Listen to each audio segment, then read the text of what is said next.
അസ്സലാമു അലൈക്കും വറഹ്മത്തുള്ളാഹി. പ്രിയ കൂട്ടുകാരെ, നമ്മളിന്ന് തഫ്ഹീമു തിലാവയിലെ പാദവാർഷിക പരീക്ഷയ്ക്ക് ഉപകാരപ്പെടുത്താവുന്ന ഒരു ചോദ്യപേപ്പറുമായിട്ടാണ് വന്നിരിക്കുന്നത്. നമ്മൾ മുമ്പ് അപ്ലോഡ് ചെയ്ത ചോദ്യപേപ്പറുകൾ നിങ്ങൾ ഉപകാരപ്പെടുത്തണം. ഇതൊക്കെ മോഡൽ ക്വസ്റ്റ്യൻ പേപ്പറാണ്. അപ്പോൾ നമുക്ക് ഇവിടെ ആദ്യം എന്താണ് വന്നത്? കുറച്ച് ചിത്രങ്ങൾ ഒരു ഭാഗത്ത് തന്നിട്ടുണ്ട്, ഒരു ഭാഗത്ത് അതിൻ്റെ പേരുകളും തന്നിട്ടുണ്ട്. അപ്പം എന്താണ്, പേരുകൾ വായിച്ചിട്ട് അതിൻ്റെ ചിത്രം ഏതാണെന്ന് നമ്മൾ തൊട്ട് കാണിച്ച് കൊടുക്കുക, ടിക്ക് ചെയ്യുക വേണം. മനസ്സിലായില്ലേ?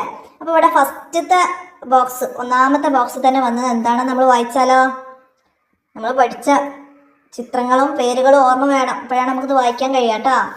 തമ്രുൻ, തമ്രുൻ എന്നതിൻ്റെ ചിത്രം ഏതാണ് വരിക? ഈത്തപ്പഴം, കാരക്ക അല്ലേ? അപ്പം നമുക്ക് അതിൽ ഈത്തപ്പഴത്തിൻ്റെ ചിത്രം പോയിട്ട് തൊട്ട് കാണിച്ചു കൊടുക്കുക, അടയാളപ്പെടുത്തുക വേണം. ഓക്കെ. രണ്ടാമത് അതിനോട് ചേർന്നിട്ട് വന്നത് വർദ്ധുൻ. വർദ്ധുൻ എന്ന് പറഞ്ഞാൽ എന്തായിരുന്നു? റോസാപ്പൂവ്, പനിനീർ പൂവ്, റോസാപ്പൂവിനാണ് വർദ്ധുൻ. അപ്പോൾ ചിത്രം തൊട്ട് കാണിച്ചു കൊടുക്കാം. ഇനിയാ യദുൻ. യദുൻ, യദുൻ എന്ന് പറഞ്ഞാൽ എന്തായിരുന്നു? കൈ അല്ലേ? കൈക്കാണ് യദുൻ എന്ന് പറയുന്നത്. അപ്പോൾ അത് കാണിക്കാം. ഇനി അതിൻ്റെ അടുത്ത് ദർബുൻ. ദർബുൻ എന്ന് പറഞ്ഞാൽ എന്തായിരുന്നു? ഗേറ്റ് അല്ലേ? വീടിൻ്റെ ഗേറ്റാണ് ദർബുൻ. അത് കാണിക്കാം. ഇനിയാ ലബിനുൻ. ലബിൻ എന്ന് പറഞ്ഞാൽ ഇഷ്ടിക അല്ലേ? അപ്പം അതിന് നമുക്ക് കാണിച്ചു കൊടുക്കാം. ഇനി അടുത്തതാ ബൈത്തുൻ. ബൈത്തുൻ എന്ന് പറഞ്ഞാൽ വീട് അല്ലേ? ബൈത്തുൻ എന്ന് പറഞ്ഞാൽ വീട്. അപ്പം നമുക്ക് ഇത് അക്ഷരങ്ങൾ ചേർത്ത് വായിച്ചിട്ട് ചിത്രം ഏതാണെന്ന് മനസ്സിലാക്കി പറയാൻ കഴിയണം. ഇനി അടുത്തത് എന്താ വന്നത്? താഴെയുള്ള സ്ലേറ്റിൽ ഓരോ സ്ലേറ്റിലും ഓരോ വേർഡ്സുകൾ എഴുതിയിട്ടുണ്ട്, അത് നമ്മൾ വായിച്ചു കൊടുക്കണം. ഫസ്റ്റ് വന്ന സ്ലേറ്റിൽ സുദുസുൻ, സുദുസുൻ, സുദുസുൻ.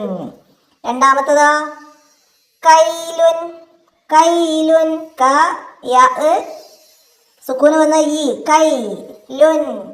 ലാമിന് തന്നീളം, കൈലുൻ. അടുത്തത് മൂന്നാമത്തേലാ നൗമുൻ, നൗ, നൗമുൻ. അപ്പോൾ അക്ഷരങ്ങൾ ചേർത്ത് വായിക്കാനൊക്കെ പഠിക്കണം, അപ്പോഴേ നമുക്കത് അറിയുള്ളൂ. ചിത്രത്തിൻ്റെ പേര് ചിത്രം നോക്കി പറയാൻ പറ്റും. അക്ഷരങ്ങൾ ചേർത്ത് വായിക്കേണ്ടത് പഠിച്ചാലാണ് നമുക്ക് വായിച്ചു കൊടുക്കാൻ കഴിയുള്ളൂ. അപ്പോൾ അടുത്തതോ വിത്തറുൻ. നാലാമത്തെ സ്ലേറ്റിലുള്ളത് വിത്തറുൻ, വിത്തറുൻ, വിത്തറുൻ. ഇതുപോലെ നമുക്ക് മാറി വരും വായിച്ചു കൊടുക്കേണ്ടത് കേട്ടോ. അപ്പോൾ എല്ലാം വായിച്ചു കൊടുക്കാൻ കഴിയുന്ന രീതിയിൽ പാഠഭാഗം നന്നായിട്ട് വായിച്ച് പഠിക്കണം കേട്ടോ. ഇനി താഴെ ഒരു പുസ്തകമാണല്ലേ, ആ പുസ്തകത്തിൽ 4 വേർഡ്സ് തന്നിട്ടുണ്ട്, അതും നമ്മൾ എന്ത് ചെയ്യണം? നോക്കി വായിച്ചു കൊടുക്കണം. ഫസ്റ്റത്തത് എന്താണ്? മുസ്ലിമുൻ, മുസ്ലിമുൻ. അടുത്തതോ അക്റമുൻ, അക്റമുൻ. അടുത്തതോ ദംദമ, ദംദമ. ലാസ്റ്റ് അർബല, അർബല. ഇങ്ങനെ നമുക്ക് വായിച്ചു കൊടുക്കാൻ കഴിയണം. അക്ഷരങ്ങൾ ചേർത്തൊക്കെ വായിക്കാൻ പഠിച്ചാലാണ്, അക്ഷരങ്ങൾ നന്നായിട്ട് മനസ്സിലാക്കി പഠിച്ചാലാണ് നമുക്ക് ഇങ്ങനെ വായിച്ചു കൊടുക്കാൻ കഴിയുള്ളൂ കേട്ടോ. അപ്പോൾ എല്ലാവരും നന്നായി മനസ്സിലാക്കി പഠിക്കുക.